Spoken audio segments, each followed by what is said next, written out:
پېشکوم زموږ دا پښتانه چې کوم دی غوړه مرغان په ایران کې یو ځای په پریس سره مرغه ورته ویلی شي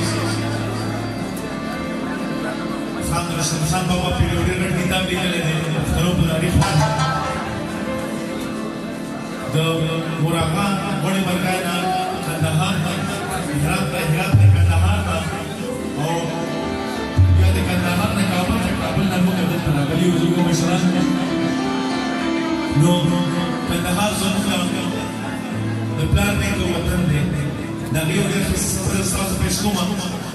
امید کوم چې ټول ملګري به دې خوند واخلئ د کندهار د موسیقۍ یو ځانګړی انداز دی تاسو اورئ ډېر خوند به دې واخلئ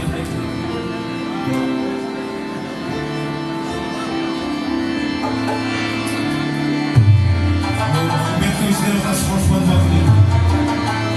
د دې موسیقۍ یو ځانګړی انداز دی تاسو اورئ دا فرمایش د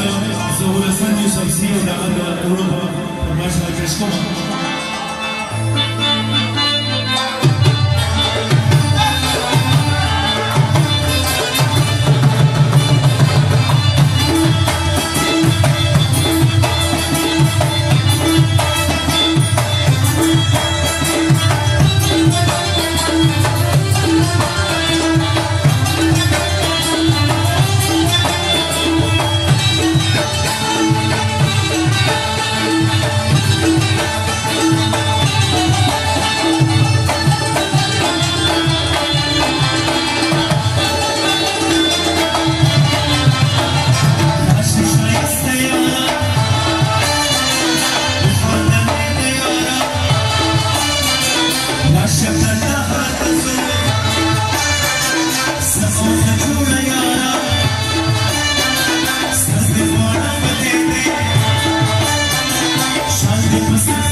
See you